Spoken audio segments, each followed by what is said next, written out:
Right, we are live. If you're seeing this live real time, welcome. If you're catching this in your feed at an update, we are going live. How to Build Sales Confidence by myself, James Ski. On the 27th of November, we are going to be holding the How to Build Sales Confidence book networking launch party. So what is going to be involved in that? In essence, it's probably going to be the most epic SaaS sales industry event in Europe, at least. America, they do things a little bit bigger than us, but I think we're in a good position to make a lot of noise around the community. And we're going to be bringing back the Sales Confidence event series as we continue to build. So what's going to be happening on the 27th of November? On the 27th of November, we will be hosting over 500 sales leaders and salespeople. And we're going to be hosted by Blue Marlin Ibiza, which is in Shoreditch. It's a private members club. So there's a wonderful kind of networking area. And then for those that want to stay late, there's going to be a nightclub access, which will be open till 3 a.m. So doors will open at 6. 7 p.m. I'll go live with How to Build Sales Confidence, and we're going to get everybody involved promoting it to see if we can get or turn it into a bestseller. Let's see if we can beat the Amazon algorithm. So if we get 500 people to buy it on the night, it should support that strategy. Then there will be the announcement of the top 50 sales leaders in the UK. That will include salespeople, SDRs, and we'll be doing a few other things around that as well. So it's pretty interesting from that perspective.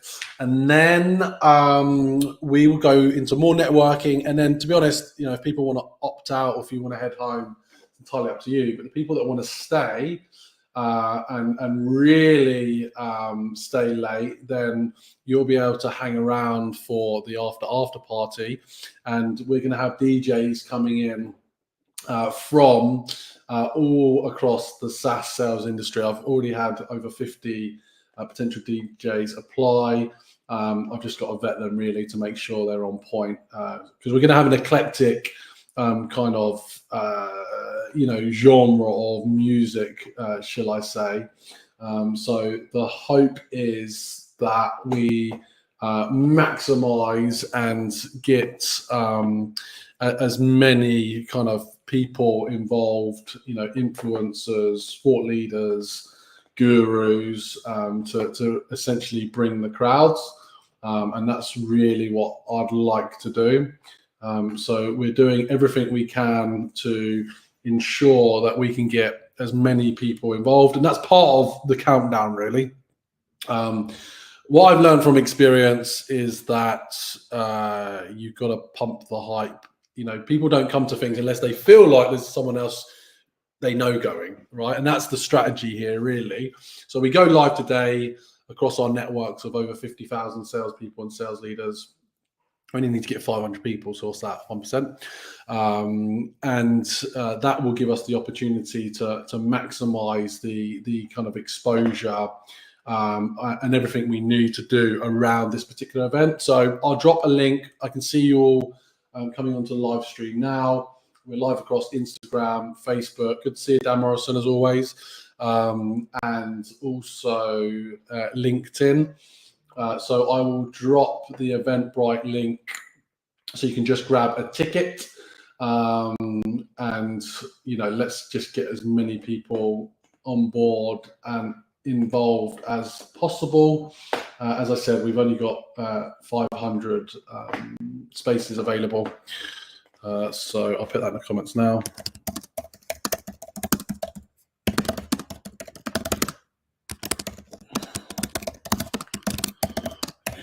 You can grab a ticket here. There we go. That's going on in the comments. You can check that now. Or just DM me if you can't see the link or it's not working for you. It should be coming across now. Yeah.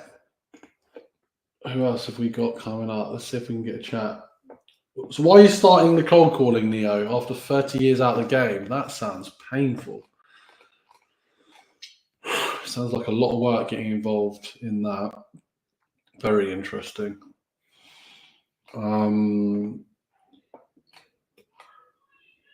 So the idea, really, I've heard from reading various sources, is that by getting everyone to buy the book, so we're going to drop the price of the book from £10 to £1.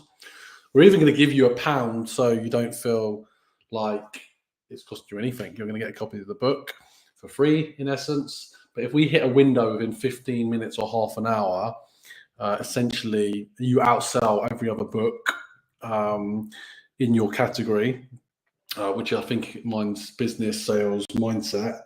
And then you get that Amazon bestseller status. And then obviously I can then leverage that into all sorts of other conversations and opportunities. So yeah, very much looking forward to doing that and working through with as many people.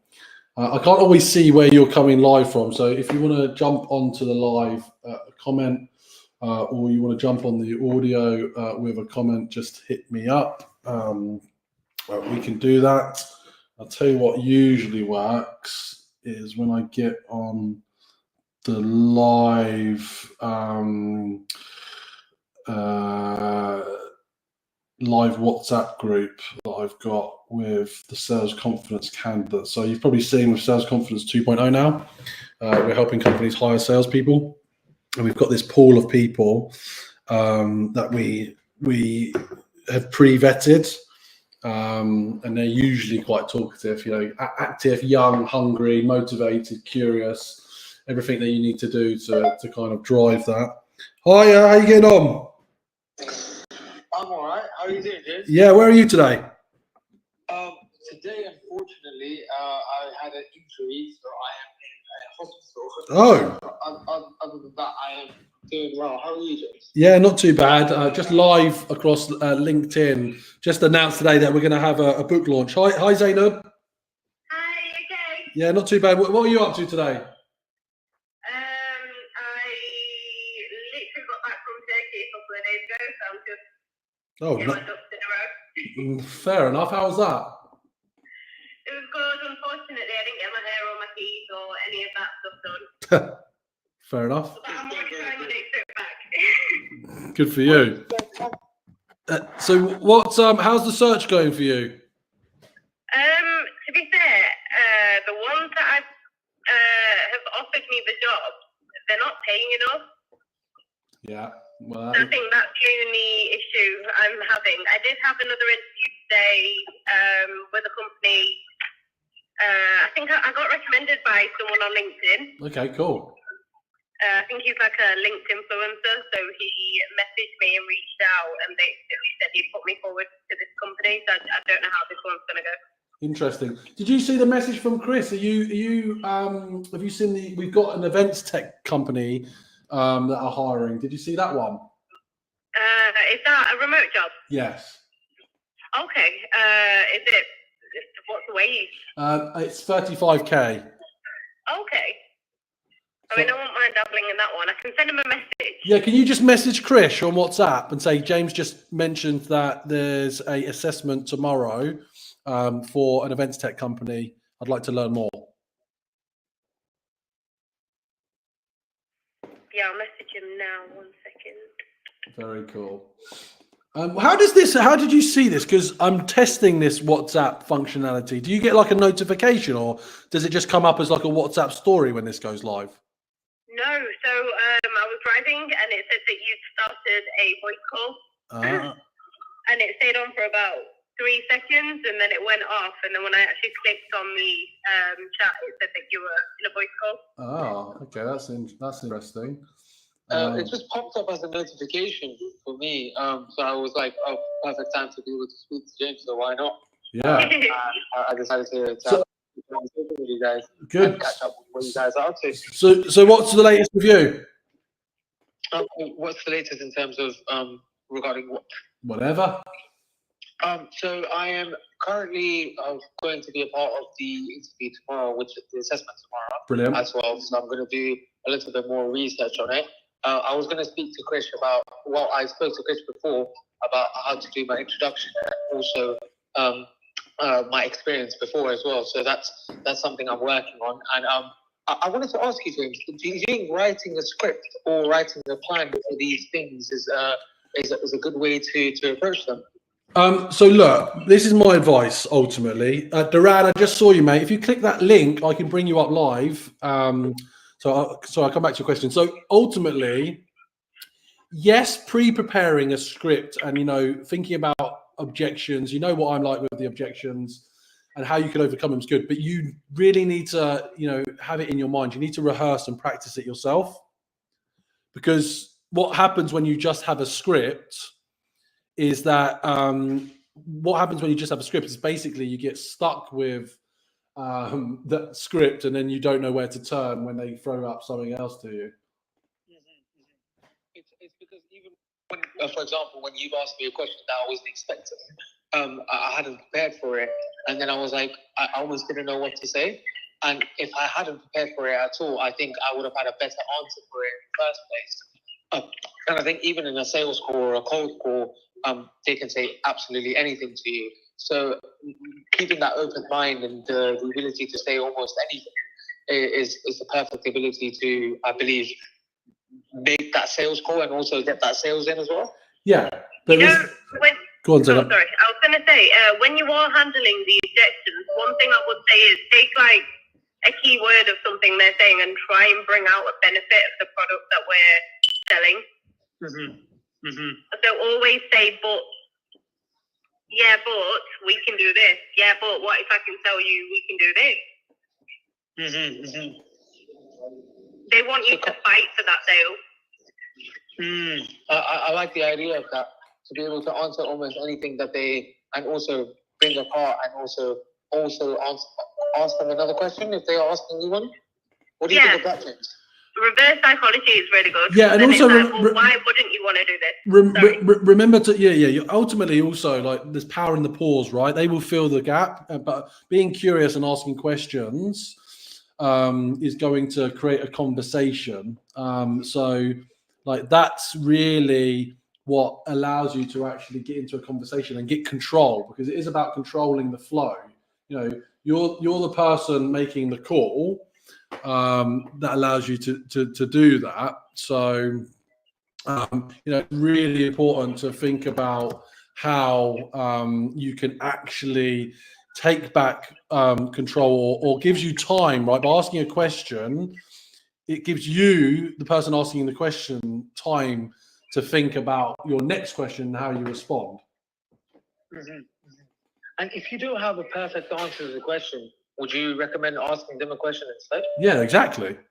Oh, perfect. Or you can always say this, you know, as a new person to sales, this is your get out. You can always say, look, to be honest, I've only just joined this business. So I'm not completely clear on how to answer that particular question, but I'll make a note and I'll come back to you on it. Or you can just get out. Do you know what I mean? Like, don't BS. Like, you're better off kind of being honest. And that's also sometimes a good way to book a call with an AE, because you might turn around and say, listen, actually, the questions you're asking sounds like you're interested.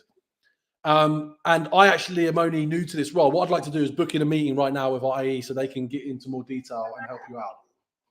I use that. I'll be telling something phrases and still use that.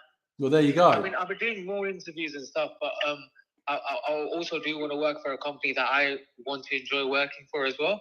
Because I've had job offers in companies where, yes, of course, I kind of like the company, but I wouldn't want to sell a product that I wouldn't personally buy myself to.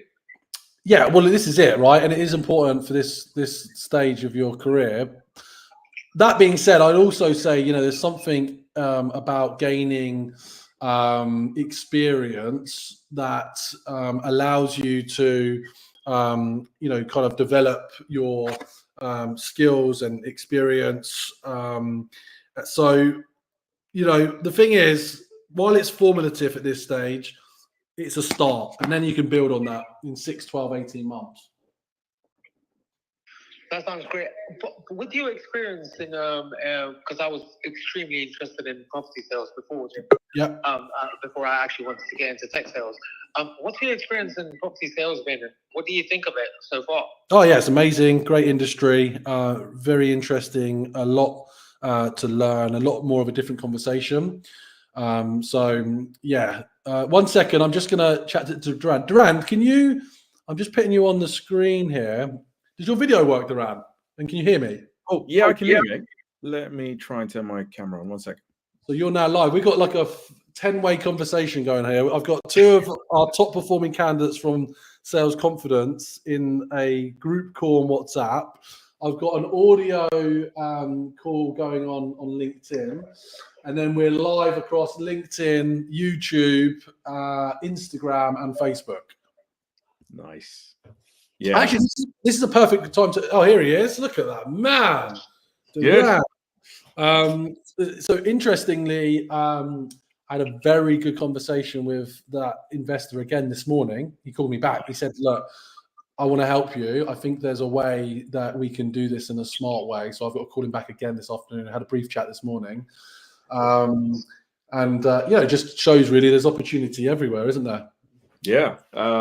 Speaking of opportunities, I also had a call today with a technical consultant. I've been actually speaking to him about LinkedIn for months, since probably about like March time. But he has his own business, and I wasn't even sure if he might be interested. But turns out he has an interest in LinkedIn. So I've turned all of the stuff that we've typically sent over to him, and he is awesome. He's like culturally perfect, technically perfect. We'll obviously wait and see. Cool. We'll see what happens. Obviously, we are live, Duran, so just be careful what you say as an FYI. Because you're new to you might be the audience. We've got 10, 15 people on. We've got a few on the WhatsApp. Introduce yourself and tell us all about LinkedIn, what we're building, what the vision is, what you're excited about, and how it can help salespeople. Yeah, sure. So, hi everyone. My name's Darren George. I'm 42, based out in Midlands. Met James just probably about 2 years ago, maybe a little bit longer than that. And so had an idea that's really been sort of sat in the back of my mind for a while. Been quite well versed for social selling, especially on LinkedIn, for a long time. And after meeting James, I started formulating a plan in terms of what we could build in this form of a social selling co-pilot. So effectively what LinkedIn is, it's an automated tool to help salespeople do a number of things. The first thing is to be able to build engaged leads. So typically, if you look at lots of systems that are out there, like Apollo, like a number of other different tools, allow you to build like a list of people on LinkedIn and email, etc. And then you're effectively sending out a series of communications. It's very much cold. And although it does work, the conversion rates can obviously be a lot better. What we wanted to do was flip that funnel with LinkedIn. So effectively create a way to create engagement automatically with leads without making it seem like it's a cold request to, check out my service or my product. And so, what we're working on is version 2 of our product, which is going to be transformative. It's going to look through your entire connections list, first, second, and third. It's going to build an ICP off those people based on your connections list. So it's going to say, right, are you targeting a VP of sales in SaaS with 500 employees, for example? Identify who those prospects are, and then monitor them for activity. When they're active on LinkedIn, it will actually automatically engage with them through comments. We'll be able to generate posts automatically. And this will be a transformative way for salespeople, SDRs, account execs to effectively build warm leads on autopilot. And even just doing things like check-in, for example, the comments, check-in the posts, it's going to be a very, very quick, I'd say like quick validation style. So you're not going to have to spend hours in this platform. It's probably going to be 5 minutes in the morning. Just say, I'm happy with that comment. Happy with that comment. I might amend it, that sort of stuff. And LinkedIn is actually going to be, James, maybe should I be talking about this for the launch party or? Yeah, do it. Yeah, I just want to make sure. But LinkedIn will be at the launch party for the one that James is putting on. So yeah, it'll be an interesting chance for anybody who's interested to see how they can generate more activity on autopilot on social media, specifically like LinkedIn, and how that can be effective. So there's lots that's going to be going on there. Just on that, to be fair, like, and we're kind of brainstorming publicly, but this is building in public, as it were. For LinkedIn on the night, like, I think if we get some branded gear as well, like, I'm gonna have a whole team of people running around with like t-shirts with all the partners.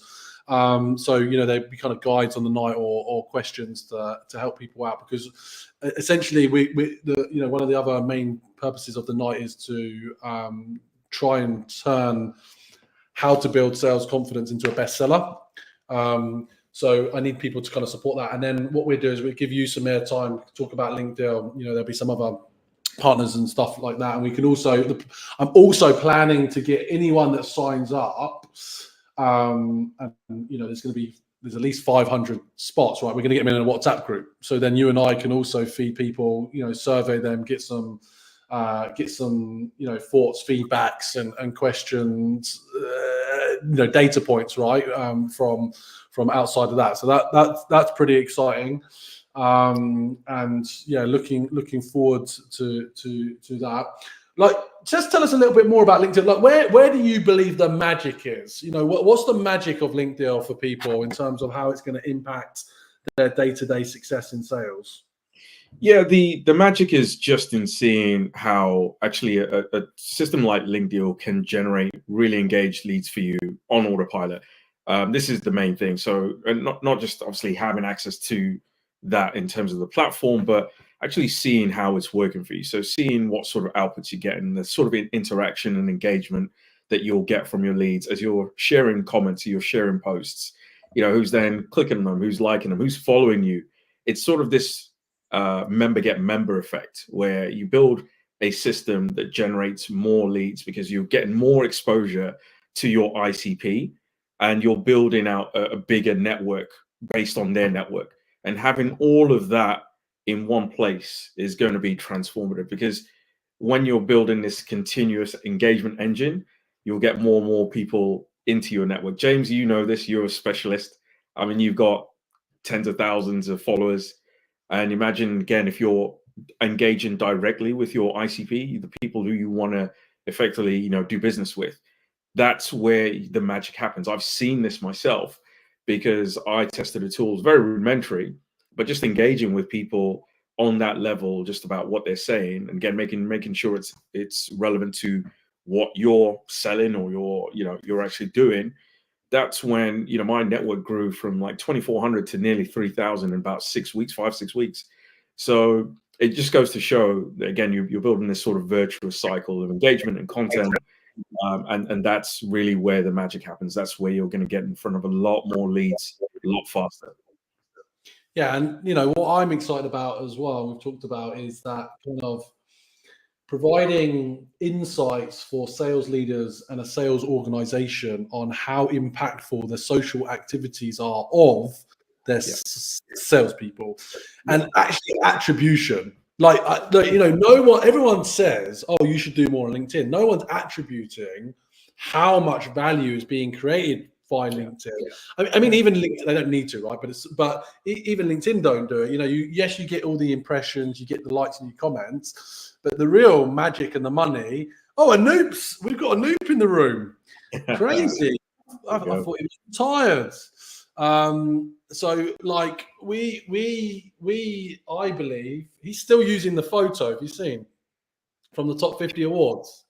Oh yeah, I can see it there. Is he online?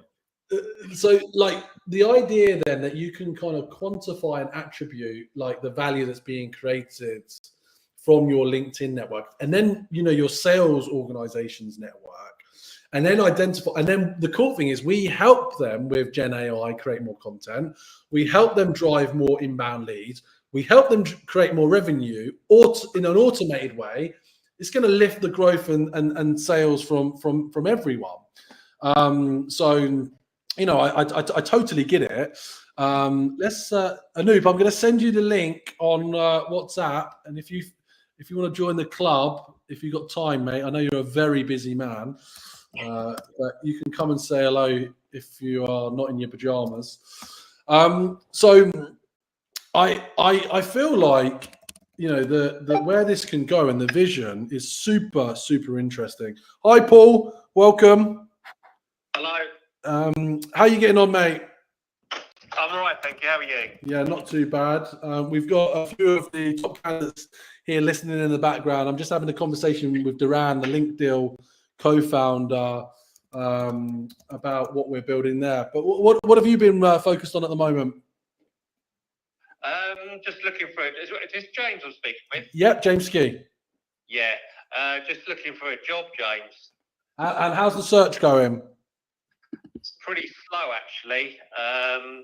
I've got a telephone call with I've got that thing with you guys tomorrow. Brilliant. With Eventology at midday tomorrow.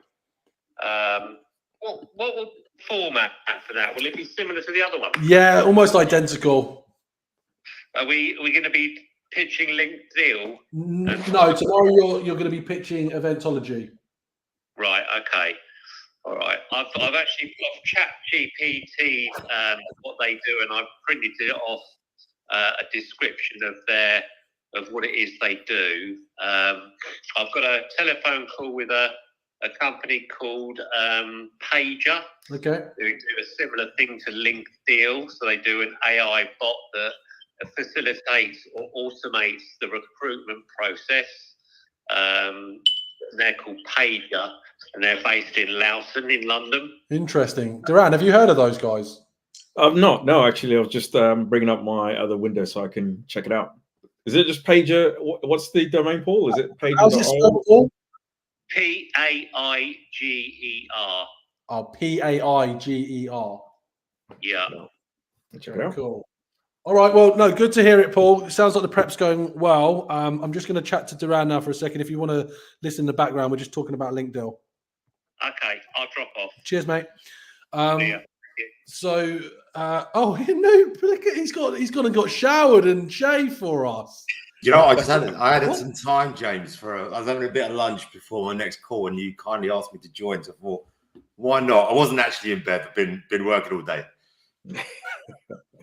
Well, look, we got the Three Musketeers here right now. Indeed, it's exciting. To be honest, like the reason why this one's gone live today, as you've probably seen, right? We've got the launch party in 36 days for the How to Build Sales Confidence book at Blue Marlin Anoop. So book a hotel, mate. Duran's just booked Thursday off. But you know what I've also realised is I've got to get back on the live game. I mean, I've got people right now on Instagram, Facebook, YouTube, LinkedIn watching this. So we've got an audience, right? And I think particularly with what we're doing with Link Deal now that we've got an MVP out, you know, and people can have a play around with it, it's quite interesting. But I guess, Anoop, while we've got you here, maybe just do a brief intro. If someone's landing right now in real time and they're like, well, who's this Anoop guy? Tell us who you are and what are you excited about for the rest of 2024 and 2025? Thanks, James. So Anoop Kira, sales leader. So I've kind of been in the SaaS space for too many years. Every time I kind of say it makes me feel old. Kind of worked at some great companies in sales leadership capacity, helping to kind of grow. Yeah, kind of just a couple of things I'm excited about, James. First of all, thanks for inviting me on. I saw both you two on here as a bit of a dream team. So I thought I'd kind of listen. But I think from my point of view, like obviously sales confidence back doing events, that's huge. Big part of me building my network and meeting great leaders and sharing stuff was through exactly those types of events, right? It's everyone says if you run a sales team or in sales leadership, it can be a lonely place, and it's just a great way to connect with like-minded people. So excited for that. Also, Link Deal. From my point of view, if you know or don't know, I'm a big advocate of kind of like being your own brand ambassador, kind of sharing on social. I think it's seriously untapped. If I look at the channels that help drive revenue and pipeline for organizations, I think social selling is probably something that doesn't get as much attention as it should do when it's really powerful. So yeah, that Link Deal and getting that product out, I'm super excited for that to be launched as well. And the other thing is I'm just kind of seeing some positivity in the market overall. So whether I just heard your someone who was on before that was kind of looking for a role. I'm just kind of heavily involved in kind of like some fundraising at the moment for a company, and it seems to be quite positive from that point of view. We're kind of seeing a lot of VCs that were kind of sitting on their hands and kind of protecting the coffers for a while are slowly starting to kind of release the purse string. So it's not going to be as crazy as it was pre-COVID, but the signs are there. Signs are there, so lots of positive stuff happening. Mate, it's interesting to hear that, and I think actually, I have to agree. I think a couple of things have happened. I think, you know, obviously new Labour government, so at least we know who is in. You know, if it's good or bad, we'll have to wait and see. Obviously, we've got the Trump-Harris, US presidency selection. I do feel like the challenges of the last kind of 18 months, particularly in SaaS software sales, that have been really tough. I think we're getting through it now. Yes, companies have different, trajectories, efficiencies, models that they need to drive, but without a doubt, I'm seeing it, particularly on the hiring side. So obviously sales confidence helps build a lot of sales teams nowadays. So we're seeing definitely an uptick in hiring. Definitely an uptick in investors wanting to kind of pull the kind of trigger. I think, even though I'm not an expert in this space, I think that there's a lot more IPOs that are going to start lining up as well, which will be good for that market, and that also will trickle down. So yeah, it feels like 2024 could end on a high. Yeah, I 100% think so. Like, it's been tough for the last few years, and we started to see, I think, just a lot of people I'm speaking to, whether it's in that space or it's just starting to slowly turn. Lots of variables could kind of shift it. But yeah, positive stuff, man. Awesome. Yeah. Anoop, just a question, like, from your experience of someone that has done very well building a professional brand, a personal brand, a reputation for being an effective leader, what would you say to someone that's just starting out? You know, we've got a bunch of people. I've got over 70 of our kind of young, hungry SDR candidates that, like, this is all new, it's all novel to them. Like, where do you start to, like, build a network or build a personal brand? Yeah, great question. It was a tough one, like, because I think when I first started, and maybe I'll go back a step. I was working as chief revenue officer for a company called Smart, and they had this employee advocacy solution. So they were kind of tapped into a long time ago on the power of getting your employees to share on social networks, right, and just amplify the reach, because it's so much more cost effective than, let's say, paying on media spend on Facebook ads or on LinkedIn ads. And I had to drink my own Kool-Aid that we were selling, right? So I was like, hey, I've got to do this. And shout out to my CMO there, Bruno, who was awesome at it. And I just sat down with Bruno. I think it was after a few drinks. I was like, Bruno, every day I go onto LinkedIn, I'm like, I'm going to post something, and I stare at that screen for ages. It's something that should be relatively quite straightforward, right? To put something that you can post on there. And I found it really, really tough. And in the end, and I think I found it tough because it was like, hey, is this the right thing to say? Could this cause an opinion? Will people think less of me? Whatever it may be, if I post something wrong. There's that fear factor, I think, that's heavily involved at the beginning. And then what he tapped into was like, I wasn't an industry expert in what they were doing when I first joined, but it's like, how long you sold for? I was like, X amount of years. It's like, well, sales, right? And I was like, well, yeah. He goes, well, just start talking about sales and stuff that's important to you. And so it started that way, if I'm honest. It was like, hey, simple example. For me, the most important part of a sales process outside of qualifications is discovery, right? You do a good discovery, you can lead to a great deal. And so I just started posting about things that were important to me, things I saw, values that were important, what I believe made good teams. And I just started slow. And over time, you learn when's a good time to post, what kind of right hashtags to use, and all goes well. And you start to get people that will kind of converse and interact with your posts. So I would say to anyone new that's starting out, don't be afraid. It seems fearful. I think everyone's been there. Start slow, but regular. I think it's consistency as well in building that brand. Yeah, well, look, I think that's a great advice. And actually, I can see Duran getting excited about it. How's LinkedIn going to help all of that process, Duran? Yeah, so LinkedIn's just going to make that whole getting started process easier. Like what Anoop said is 100% spot on.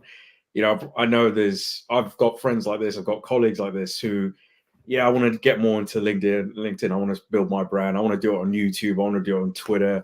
But the thing is, it's like the fear of getting started, right? That's always the thing that stops people almost doing it consistently. LinkedIn takes that hassle away, but still gives you the control to effectively control your narrative, right?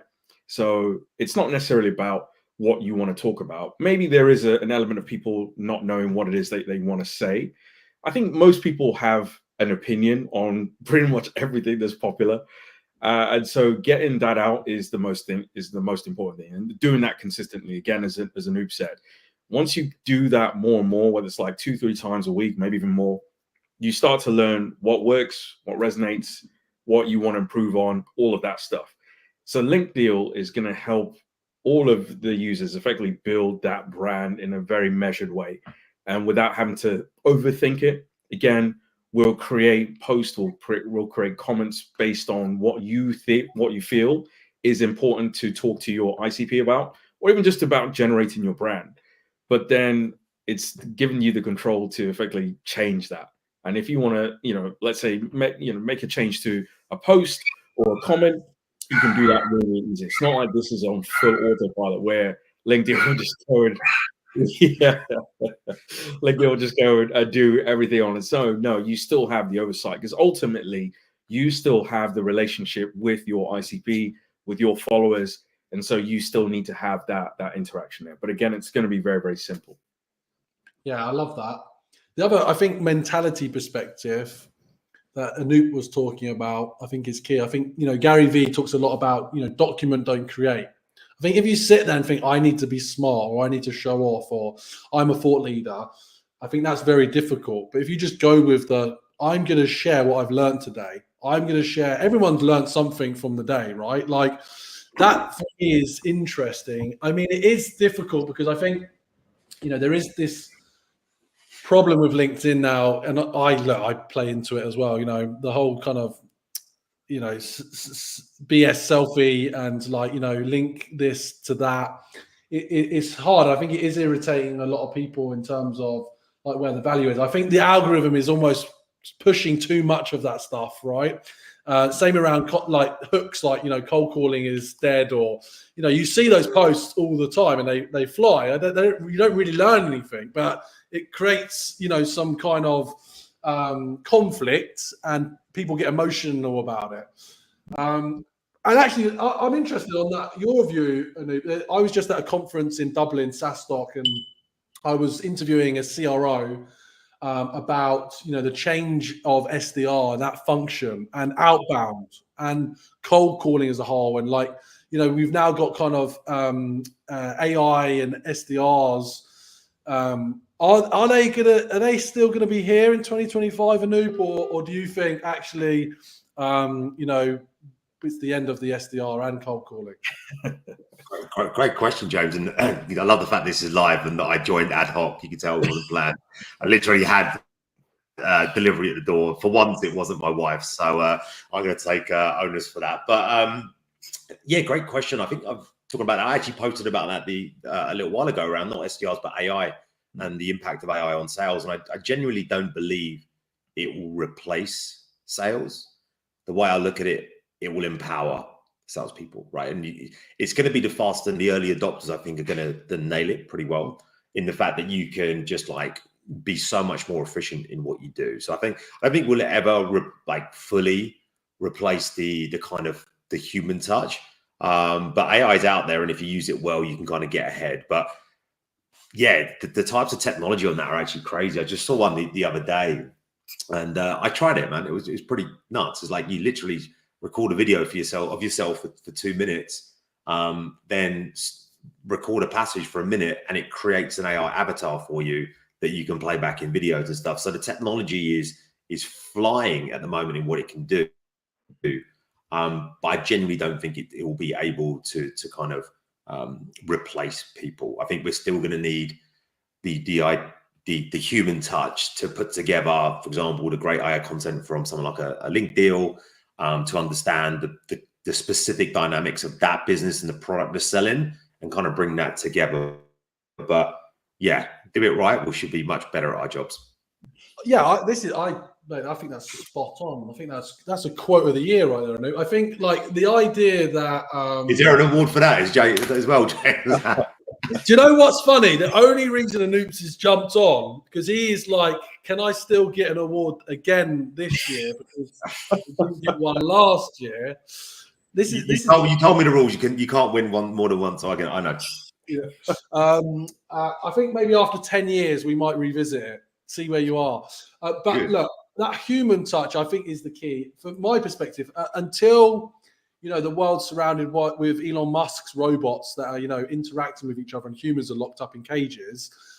Humans want to buy from humans. Humans want to build businesses. We're people, so it's still got to be people first. But I do agree, like AI really is about efficiency, removing repetitive tasks, removing tasks like data enrichment, list building, CRM updates, summary emails, like all of that stuff that needs to be done but is time consuming can just be removed. That I don't really believe that you can have a proper conversation with some AI voice cold caller. But do I believe I think to Luke's point, the technology now, it's crazy and it's still very early, and you've got to think it's almost like the worst it's going to be. Like I saw one today. I don't know, maybe it's a different one, but it was this very real-time video processing. You could train it to do anything, like customer sales. It could be support. It could be tutoring, and I think it's definitely going to get better and better to a point where actually, I'm not sure if anybody will be able to distinguish the difference. But I think we're probably years away from that. But I also feel that it's never going to fully replace anyone's role, because ultimately I think face-to-face is going to become a big thing again at some point. I think people need to have those face-to-face, those one-to-one type connections, and you can't do that with an AI. So that's going to be on the horizon. I think companies need to be aware of that. You need to be able to show that actually you have some physical presence, whether it's an event or it's a face-to-face meeting or just to catch up. You can't just do everything virtually, if you ask me. It's interesting because, I do believe, for example, that you could have like an AI buyer and an AI seller, like thinking of like a chatbot conversation. And the AI seller in the chat goes, hey, are you interested in improving the social selling of your sales team? And then the AI buyer goes, no, but does it do this and this? And you could have a back and forth conversation to get to a point where the AIs agree with each other on the outcome. And the AI says to each other, actually, we should have a meeting, so let's get the humans involved. Or the AI say, no, we shouldn't. Let's not waste our time. What do you think about that? That's interesting, James. I kind of have a thought on that. And the thought is that's where buyers know what they want to buy. And someone that's worked in sales and for a long time, half the trick is when you uncover that need that they don't even know they have. So from that point of view, would that potentially resonate? They still could have kind of massive internal business problems that need to be solved that they may not even be aware of, right? And it's our jobs to kind of uncover that. So great. I love the concept of it. I think where it does work for me is where you would use it in a business, not necessarily around sales. I'm not sure if anyone on the call today saw what Salesforce launched at Dreamforce recently. I think it's called Service Agent, if I got that right, or Service AI or something along those lines. But it was pretty cool. And I think from that point of view, I saw a great demo that they did on one of the keynotes. And I think the example there was, as a customer, you got an issue, whether it's for delivery or an item, you call up. And I think we've all been there where it's like, listening to that horrific hold music, then having to touch or tap in the keypad on 1 for this, 2 for this department, 4 for that department, and keep holding. This was pretty cool. It was like instantaneous answer just from your number and details or the information you get it. It was able to literally retrieve all your information. And basically send a new item to that individually without any sort of human interaction, and just use the back end kind of supply chain systems to deal with that. So I think there is a huge use case on certain parts where you look at that customer service or service angle. But I'm not sure about sellers out there. So I don't know, to all the sellers out there, don't worry, I think we're good for now. Yeah. Yeah, God. But you can imagine, right? I think this is why actually I like. It's hilarious having this spontaneous conversation. We literally did not plan this at all. But like, this is why I think this stuff, like though, being captured in this moment, like if we could look back in 5 years' time at this conversation and be like, oh wow, that happened or that didn't happen, right? You know, like those moments in time, because I think the reality is, you know, everything's created in the human mind, and then like if you look at like I don't know, entertainment stories, books, film genre, like a lot of stuff has come to life, right? Stuff that was written about whatever books you might. I'm trying to think of referenceable books, but you know, books on tech and robots that were written 100 years ago.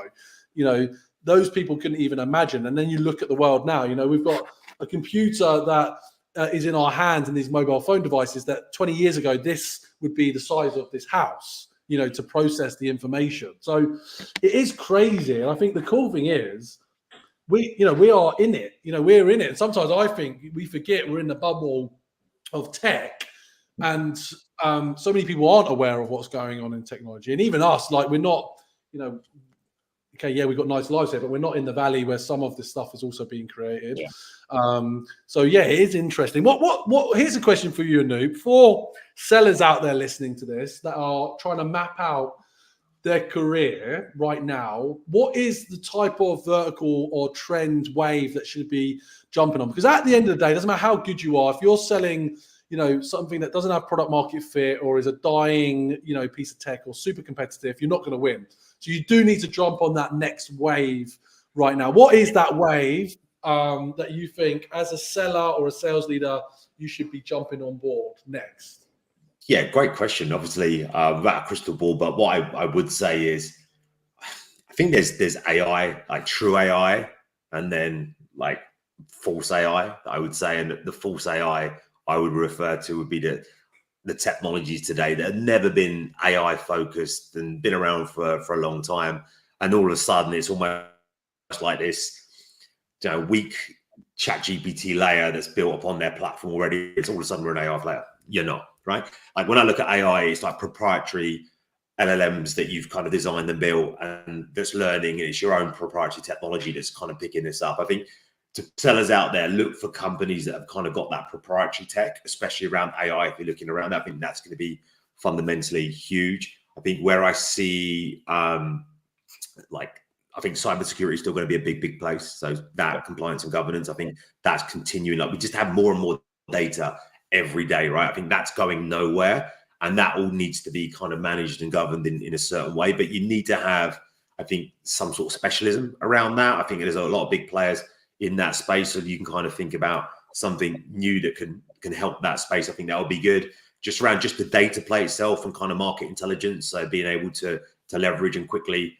manipulate what's out there at the moment. One of the companies I'm kind of at the moment is definitely in that space. It's kind of great to see what they're doing and literally kind of disrupting that whole space. So shout out to the Comparables crew on that one. They definitely built something that's unique and changing the market. But yeah, I'd be looking at stuff like that. And more importantly, just look for a company where they've got a product that works. I think that's going to be the most important thing, because it doesn't matter how good of a salesperson you are to a certain degree. They can love you. You can have a great process. You can kind of get them all the way through the funnel to the point of buying. But if the product then doesn't deliver on what it's supposed to do, then you're going to fall short. And that's not going to be your fault. It's nothing you could have done. It's just what you're selling. It needs to do what it says on the tin to a certain degree. Yeah. But I have a prediction, James, on your first point about like 5 years, what's going to happen now. I genuinely feel that no one will, well, we won't use Google. I'm not sure if it will be there. We won't. Yeah, we won't. Like I look at it now, I subscribe to so many different AIs, whether it's like call reading, email creation, video, whatever. Like it's all there already available. It's quite nuts actually, because I have like even subscriptions to whether it's your chat or Perplexity or whatever's out there. That's where I'm going to go. Why would I go to, obviously still use Google time again, but why would, if I wanted to find out something specific, I'm just going to go there because it's going to do the hard work for me in seconds. Why would I go and do a search, find, I don't know, 10,000 pages, try and scour through the first 3 or 4, look at the right websites, just does it for me. Do you know what? It's funny you say that. I've been thinking a lot about that because, like, you know, I use TikTok for discoverability for restaurants, bars, clubs, things to do, activities. You know, you get a person, yes, they might be an influencer, but they actually give you a full, you know, behind the scenes of what it looks like.